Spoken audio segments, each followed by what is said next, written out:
shot at by a whole bunch of people. And I thought I wasn't going to make it out, but I got through it. 13-year-old Justin Wallace and his friend, 17-year-old Armir Lightfoot, come on Saturdays to this local YMCA center. They come to talk. I was walking home, and I guess they thought I was somebody or something that they was in tour with, and they just hopped out the car and just started shooting. And I was just running fast as I can to the house. Justin and Armir meet with men who know what it's like to be shot at, former combat veterans. When I was being shot at in Afghanistan, I was scared too, but sometimes feeling scared, that's what gets you to manage to stay alive. The soldiers and the teens are part of a 16-week YMCA program called Urban Warriors. But for these youngsters, the firefights don't take place in an overseas war zone. They explode in their own neighborhoods. Eddie Bocanegra is head of the YMCA Office of Youth Safety and Violence Prevention. He grew up in a neighborhood much like the one where Justin and Armir live. You leave your home and you're walking to a school and you're walking through these war zone communities between gangs that are fighting each other from block to block in many cases. You look at these houses that have been abandoned. You see debris of garbage everywhere. You see prostitution happening in one corner. On the other corner, you see the drug sales. And that's your landscape. Bocanegra was once in a gang himself. He served time in prison for killing another teen in a revenge shooting. Now a graduate of the University of Chicago, Bocanegra spends his days trying to keep boys like Justin and Armir out of gangs. But it's a daily struggle. The truth is, gangs replace social services in many cases where communities or society fall short in. When people join gangs, a lot of times it's because it's a safety issue, protecting their siblings, for example. And especially when the caregivers are either not present, either because they're at work or because they've been deported or incarcerated. I mean, that there's a void there that the gangs tend to fill in. 2016 is shaping up to be another bloody year in Chicago's most troubled neighborhoods. Chicago was already reeling from several high-profile violent incidents late last year. In one that made national headlines, 9-year-old Tyshawn Lee was shot several times execution-style in an alleyway where he had gone to play basketball. 3 gang members have been charged with his murder. One of them told police he wanted to kill, quote, grandmas, mothers, kids, and all, in retaliation for his own brother's shooting death. And last November, after a white officer was shown on video shooting a black teenager 16 times, angry protests broke out in the heart of Chicago's main shopping district. The incident led to the officer's indictment on a murder charge, the firing of Chicago's police superintendent, and calls for Mayor Rahm Emanuel to resign. Through it all, groups like Urban Warriors and other grassroots efforts have tried to steer kids away from gang recruitment. Increasingly, there are calls for churches to become more involved with at-risk teens and more active in helping to stem the violence. I've seen a lot of pastors from smaller churches who would never open their doors to our kids. Greater Bethesda Missionary Baptist Church in Chicago's Washington Park neighborhood is a church that does open its doors. Reverend David Watkins III says he needs to be more than a pastor to his congregation. He has to be a community preacher. This community should be better off because as a church, we are in it. Watkins Church has teamed up with a local elementary school to provide a host of activities on Saturdays through a program called Paving the Way. Good morning, everybody. Activities range from cooking lessons to creative writing. Because I want you guys to be heard, okay? To rewriting the lyrics in rap songs that reference violence to give them a more positive message. Everywhere I go, I see kids on the corner, smoking that stuff, trying to sell marijuana.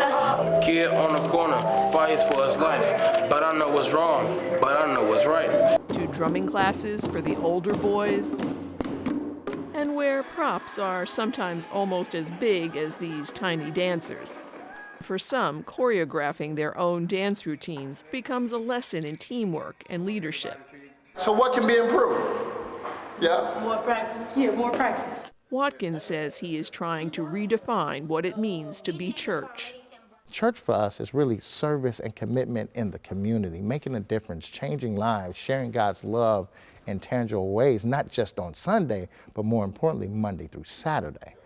Often these programs do lead kids back to church. That's what happened to Antonio Davis, who coordinates Paving the Way and personally mentors about 50 boys. Davis joined a street gang when he was 6 years old. It felt like family. That father figure that I was looking for, they played that role. By the age of 19, Watkins wanted out. He was facing jail time for aggravated battery. His grandfather insisted he go down to Watkins Church, and there was another pressing reason. He had an infant son. I had my guys around me, and, they was dropping like flies. Everybody was getting killed and everything. And so when I had him, it was like, I'm responsible for a life now, and I didn't want him in that life that I lived. Davis says in recent years, gang life has become less structured and more violent. Now it's the little boys that's, out here, and you can't even call them gangs because it's one corner against the next corner. You know what I'm saying? There's little factions. And, they killing each other over Facebook.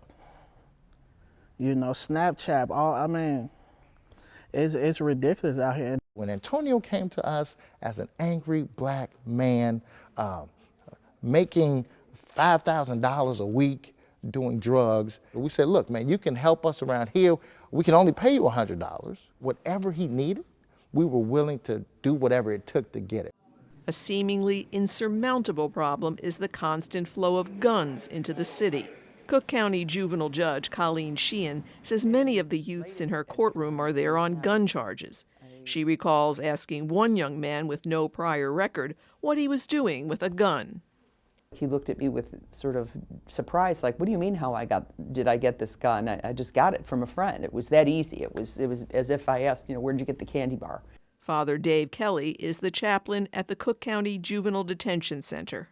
You have a 14-year-old carrying a gun because he knows life is short, he knows he's at risk, and he knows adults won't protect him. So he has a gun. The message has been taken up by Chicago Archbishop Blase Cupich. The Archbishop wrote an open letter to children in the community after 9-year-old Tyshawn Lee was killed. I said to the young people, you should be upset. The adult world has failed you. In addition to seeking a ban on assault weapons, Cupich is calling for stricter background checks and holding both gun sellers and manufacturers accountable. He is urging Catholics to consider gun control a pro-life issue. We have to take this in hand and put aside various divisive and political arguments that serve no one's purpose at all. We have a crisis on our hands. It is a death epidemic that we can stop if we take action, but we need to come together, and the first step is enacting proper gun safety rules. Leaders from the Archbishop to Watkins of Greater Bethesda Baptist Church to the YMCA's Boca Negra recognize that their efforts, while important, are but stopgap measures. They say what's needed is a comprehensive approach to many complex social and economic problems. We just don't have a real clear understanding of how to address the root causes of violence. We come at it from a very punitive approach to address those issues, as opposed to thinking about a way where we could identify those individuals and find ways to support them and their families. Fatherlessness, education, we want to talk about jobs. What we know about black men right now is 50% of them here in Chicago don't have access because they don't have the appropriate training. Do you ever feel here in Washington Park that what you're doing is a drop in a big ocean? Sometimes the issues, the concerns, and even the pain that's resident in the community, it can be overwhelming. However, part of the hope of the gospel is that even in the midst of despair, you always have a way out. There's always a new way. There's always hope at the end of the day. And Watkins says it will also take a long-term effort and plenty of partnerships to stem the flow of violence. For Religion and Ethics News Weekly, I'm Judy Valente in Chicago.